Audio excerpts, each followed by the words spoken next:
মোথাবাড়ির শামশেরগঞ্জ ধুলিয়ানের মতো একই কায়দায় মহেশতলায় হিন্দু শূন্য করার চেষ্টা। এই অপদার্থ সরকারের আমলে কোথাও সুরক্ষিত নেই হিন্দুরা। হাইকোর্টের অনুমতি সাপেক্ষে মহেশতলায় গিয়ে ওখানকার পরিস্থিতি সম্পর্কে একইভাবে নিজের প্রতিক্রিয়া সাংবাদিকদের সামনে জানালেন বিরোধী দলনেতা শুভেন্দু অধিকারী। মঙ্গলবার হঠাৎ করে পুলিশের পক্ষ থেকে মহেশতলায় 163 ধারা জারি করা হয়। এছাড়াও মাইকিং করে বলা হয় কোনো ভিকটিম যাতে বেরিয়ে এসে শুভেন্দুর সাথে কথা না বলে। শুভেন্দু সমস্তটা লক্ষ্য করে বলেন, প্রথম থেকেই অসভ্যতা করা হয়। গাড়িতে গাড়িতে কার্টুন এঁকেছেন। তিনি বলেন তার পুরানো বক্তৃতাও বাজানো হয়, তোলাবাজ ভাইপোর ছবিও লাগিয়েছেন, দেখতে পেলেন তিনি। শুভেন্দু বলেন 5 বছর আগে তার বক্তৃতা আজ এদের বাজাতে হচ্ছে। শয়নে স্বপনে বিরোধী দল নেতাকে মনে করাতে হচ্ছে বলেও জানালেন শুভেন্দু অধিকারী। শুভেন্দু আরো বলেন 1998 থেকে 2006 সাল পর্যন্ত তৃণমূল কংগ্রেস এনডিএর শরিক হিসেবে যা যা বক্তৃতা করেছিলেন সেগুলো তিনি ভাইপোর কাছে পাঠিয়ে দেওয়ার ব্যবস্থা করবেন। সে সময় অটল বিহারী বাজপেয়ীজি না থাকলে তাদের ঝাঁপ 1998 সালেই বন্ধ হয়ে যেত।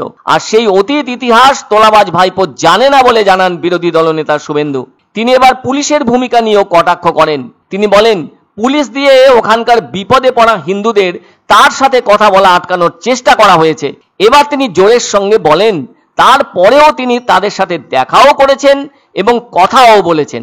শুভেন্দু অত্যন্ত আক্ষেপের সুরে বলেন ওখানকার এক মহিলা কাউন্সিলর তাকে বাধা দেওয়ার চেষ্টা করেছেন।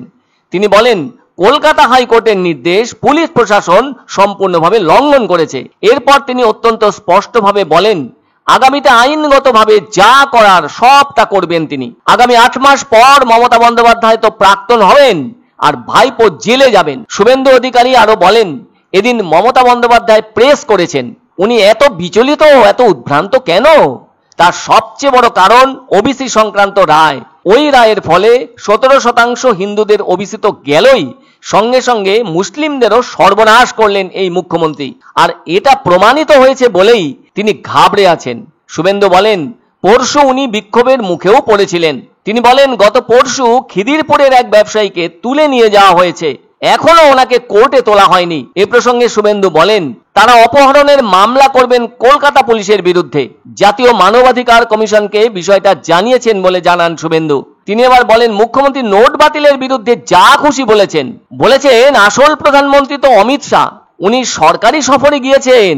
শুভেন্দু বলেন পাকিস্তানের সাথে সমরের সময় তুর্কি ছাড়া কাউকে পাশে পায়নি পাকিস্তান।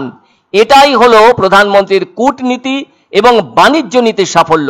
আর ধুলিয়ানে ওনার পুলিশ বেঁচেছে অমিত শাহের জন্য। শেষ পর্যন্ত বিএসএফ গিয়ে উদ্ধার করেছে বলে জানান বিরোধী দলনেতা শুভেন্দু অধিকারী। আপনার কাছে গণতন্ত্র শিখতে হবে না, আপনার লোকেরা কি করে আজকে মহেশতলায় গিয়ে আমি এবং আমার সাথী রিপোর্টাররা দেখে এসেছি। হরগোবিন্দ দাস চন্দন দাসের পরিবার আপনার স্বরূপ উন্মোচিত করে দিয়েছে। অভয়ার বাবা মা আপনি কে কি সব সামনে এনে দিয়েছে। সন্দেশখালীর মহিলারা আপনি কি করেন, আপনার লোকেরা কি করে পাবলিকের সামনে এনে দিয়েছে। মোতাবাড়ি মহেশতলা হিন্দুরা আপনার পুলিশ এবং আপনার চরিত্র উন্মোচিত করে দিয়েছে। আপনি ঘাবড়ে গেছেন, ভয় পেয়েছেন এবং সঠিকভাবে নজরুল মঞ্চে আপনি গান গেয়েছেন, আমার যাওয়ার সময় হলো, দাও বিদায়।